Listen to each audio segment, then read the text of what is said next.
नमस्कार, आप देख रहे हैं न्यूज़ वन इंडिया। मैं हूं आपके साथ दीपिका ओझा। चलिए खबरों की शुरुआत करते हैं। आपको बता दें कि यूपी उपचुनाव को लेकर कांग्रेस की आज अहम बैठक होने जा रही है। अब से थोड़ी देर में कांग्रेस की अहम बैठक की शुरुआत होगी। उपचुनाव में अपनी भूमिका तय करने के लिए ये बैठक होने वाली है। यूपी की 10 विधानसभा सीटों पर उपचुनाव होने हैं और ऐसे में यूपी के उपचुनाव के लिए कांग्रेस पूरी तैयारी में जुट चुकी है। कांग्रेस जो कि उपचुनाव की सीटों पर जिलों की राय लेगी।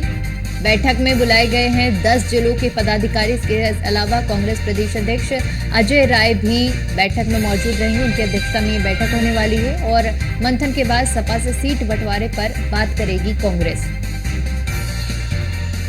सूत्रों के हवाले से जानकारी है कि 3 सीटों पर चुनाव लड़ने की डिमांड कांग्रेस कर सकती है। ऐसे में अब उपचुनाव की तैयारी भी कांग्रेस पार्टी की ओर से शुरू कर दी गई है और इसी को लेकर मंथन भी किया जा रहा है और आज बैठक बुलाई गई है। ये बैठक जो कि उपचुनाव से जुड़ी हुई, उपचुनाव की तैयारियों से जुड़ी हुई है।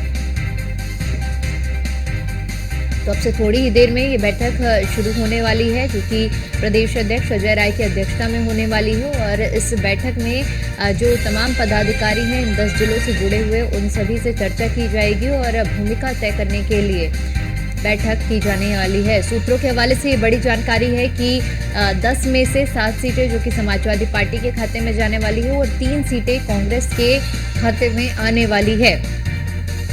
ऐसे में इन 10 सीटों पर किस तरह से रणनीति बनाई जाए और 10 जिलों के सभी पदाधिकारियों को अजय राय की ओर से बुलाया गया है। आज कांग्रेस प्रदेश अध्यक्ष अजय राय की अध्यक्षता में बैठक होने वाली है और मंथन के बाद सपा से सीट बंटवारे पर बात करेगी कांग्रेस। 3 सीटों पर चुनाव लड़ने की डिमांड कर सकती है कांग्रेस। ये सूत्रों के हवाले से बड़ी खबर है और यूपी उपचुनाव को लेकर कांग्रेस की जो भूमिका है उसको लेकर आज बैठक होने वाली है। तो और इसी खबर पर ज्यादा जानकारी के साथ हमारे संवाददाता स्कंदता मिश्रा हमारे साथ लाइव जुड़ चुकी है। स्कंदता, उत्तर प्रदेश में उपचुनाव होने हैं 10 सीटों पर। ऐसे में सूत्रों के हवाले से जानकारी है कि 10 में से 7 सीटें जो कि सपा के खाते में जाने वाली है और 3 सीटें जो कि कांग्रेस के खाते में आने वाली है, कांग्रेस डिमांड करने वाली है। ऐसे में इन 10 सीटों के लिए आज बैठक बुलाई गई है। पदाधिकारी 10 सीटों से जुड़े हुए आज बैठक में शामिल होने वाले हैं। बिल्कुल, आपको बता दें आज कांग्रेस कार्यालय में ये अहम बैठक होनी है जिसकी शुरुआत 11 बजे से होनी थी और अब से बस कुछ ही देर में इस बैठक की शुरुआत हो जाएगी, जिसकी अध्यक्षता खुद कांग्रेस के प्रदेश अध्यक्ष अजय राय करेंगे। और जिस तरीके से लोकसभा चुनाव 2024 के नतीजे आए थे और कांग्रेस के 6 सांसद जो है वो जीत कर आए थे, अब ऐसे में जब 10 सीटों पर विधानसभा उपचुनाव होना है तो कांग्रेस को अपनी भूमिका तय करनी है कि आखिर कितनी सीटों पर वो चुनाव लड़ेंगे और समाजवादी पार्टी से कितनी सीटों को लेकर डिमांड करेंगे। और अगर आज की इस बैठक की बात की जाए तो आज की इस बैठक में 10 सीटों पर जहां पर उपचुनाव होना है वहां के जो जिला के जो पदाधिकारी हैं उनको बुलाया गया है। सभी जिला पदाधिकारियों के साथ आज राय लेंगे, विचार विमर्श करेंगे। विचार विमर्श करने के बाद में अपनी भूमिका तय करेंगे कांग्रेस की कि यूपी में 10 सीटों पर विधानसभा होने हैं, उनमें से कितनी सीटों पर कांग्रेस चुनाव लड़ेगी और वहां पर उनका वोट बैंक कैसा है, क्या कांग्रेस का वोट बैंक स्ट्रांग है या नहीं है। अगर वो उन सीटों से चुनाव लड़ते हैं तो क्या वो जीत पाएंगे या नहीं जीत पाएंगे, किस तरीके से उनकी स्थिति है, क्या जाति समीकरण है,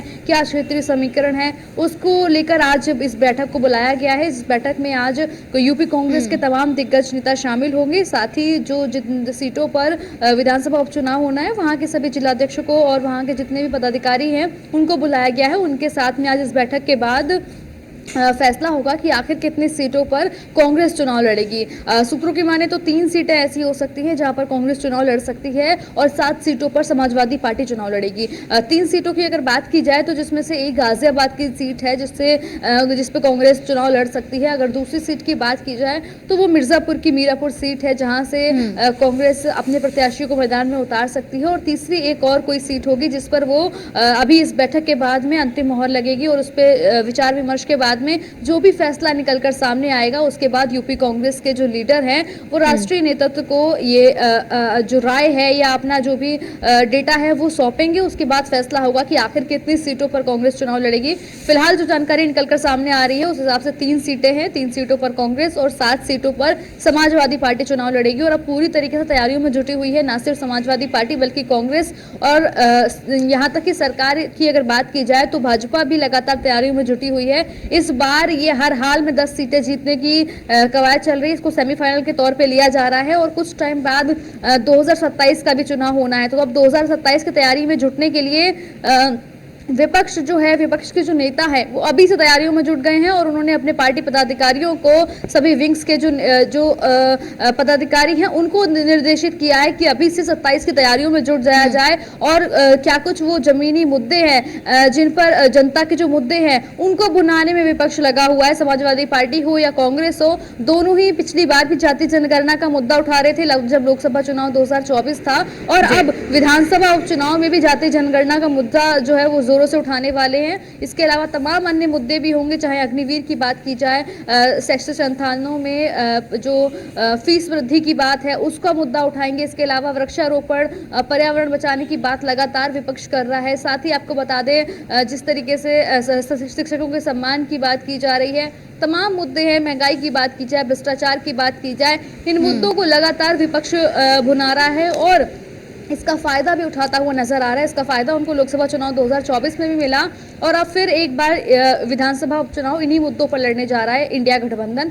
तो अब ऐसे में देखना होगा कि क्या जो सरकार है या क्या भारतीय जनता पार्टी ये जो इनकी पीडीए की काट है या अगर जाति जनगणना की बात की जाए, ये जो मुद्दे उठा रहा है विपक्ष, इसको काटने में क्या सफल साबित होंगे, क्या इसका कुछ सॉल्यूशन ढूंढ के ला पाएंगे या नहीं ला पाएंगे। क्योंकि योगी आदित्यनाथ जो है वो लगातार अपने जितने भी पार्टी के लोग हैं, चाहे मंत्रियों की बात की जाए, विधायकों की बात की जाए, सभी को बोल रखा है कि हर हाल में ये चुनाव जीतना है। एक जिले पर 2-2 मंत्रियों की ड्यूटी लगाई हुई है जहां पर उनसे कहा गया है कि बातचीत करें।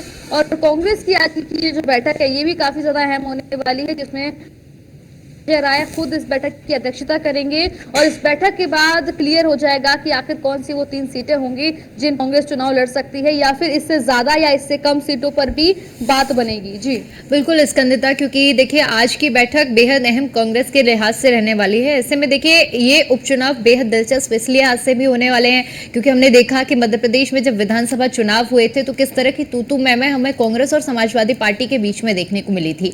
लेकिन ठीक उसी के कुछ दिन बाद जब लोकसभा चुनाव आए तो समन्वय बैठा और समाजवादी पार्टी और कांग्रेस ने जिस बेहतरीन तरीके से चुनाव लड़ा एक साथ, उसका नतीजा सबको देखने को मिला। यानी उससे एक बड़ा लेसन लेकर अब कांग्रेस और समाजवादी पार्टी दोनों ही आगे बढ़ रहे हैं और जो विधानसभा में हमें नहीं देखने को मिला था एक गठबंधन, अब वो गठबंधन भी हमें विधानसभा उपचुनाव में देखने को मिलेगा। क्या सीधा मान लिया जाए कि विधानसभा लोकसभा चुनाव के लिए जिस तरह से कहा गया था कि ये लोकसभा चुनाव के लिए गठबंधन है, अब उस पर अमली जामा पहनाते हुए लोकसभा चुनाव के नतीजों से सीख लेते हुए विधानसभा में भी अब इसको अमली जामा पहनाया जाएगा और इसी को फॉलो करते रहेंगे? देखिए बिल्कुल सही बात है। ये जो आपने बात बोली इससे कहीं ना कहीं साफ तौर पे दिखाई पड़ रहा है, क्योंकि जब मध्य प्रदेश में चुनाव हुआ था, राजस्थान में चुनाव हुआ था, तब समाजवादी पार्टी चाहती थी कि कांग्रेस उनको सीटें दे दे, कुछ सीटों पर वो अपने प्रत्याशी उतारे, गठबंधन के साथ चुनाव लड़े। लेकिन उस दौरान कांग्रेस ने साफ तौर पर मना कर दिया था और समाजवादी पार्टी को एक भी सीट नहीं दी थी, जिसका खामियाजा कहीं ना कहीं कांग्रेस को भुगतना पड़ा था मध्य प्रदेश में, क्योंकि समाजवादी पार्टी ने जहां पर उनके कार्यकर्ता थे, जहां पकड़ते हर पर समाजवादी पार्टी ने अपने प्रत्याशी घोषित और उसकी वजह से करना पड़ा था। लेकिन लोकसभा चुनाव के लिए कहा था कि गठबंधन हुआ है, इंडिया गठबंधन बना है और लोकसभा चुनाव में जिस तरीके से परिणाम आए उससे दोनों को फायदा हुआ, समाजवादी पार्टी को भी फायदा हुआ और कांग्रेस को भी यूपी में फायदा हुआ। और अभी इन तमाम चीजों से जो है सबक लेकर अब आगे बढ़ते हुए नजर आ रहे हैं। अगर इन 10 सीटों की बात की जाए, विधानसभा उपचुनाव की बात की जाए, तो अब ये साथ लड़ने की बात तो हुई है, लेकिन साथ ही समाजवादी पार्टी लेन और देन पर भी खास ध्यान दे रही है, क्योंकि अगर वो उत्तर प्रदेश में सीट देने की बात कर रहे हैं कांग्रेस को कि हम 3 सीट देंगे, तो महाराष्ट्र में, हरियाणा में भी सीट की डिमांड कर रही है समाजवादी पार्टी की कांग्रेस उनको सीट दे। महाराष्ट्र की बात की जाए तो महाराष्ट्र में 12 सीटों पर समाजवादी पार्टी दावा कर रही है। अगर हरियाणा की बात की जाए तो हरियाणा की 5 सीटों पर समाजवादी पार्टी दावा कर रही है। तो कहीं ना कहीं गिव एंड टेक वाली पॉलिसी जो है वो हमें अब इस इंडिया गठबंधन में देखने को मिल रही है। हालांकि वो गठबंधन के साथ मजबूती से है और लगातार कह भी रहे हैं। जी बिल्कुल स्कंदिता, क्योंकि जिस तरह से तैयारियां चल रही हैं और ऐसे में अब ये बैठक भी बेहद अहम है। बहुत शुक्रिया आपका हमारे साथ जुड़ने के लिए और जानकारी के लिए।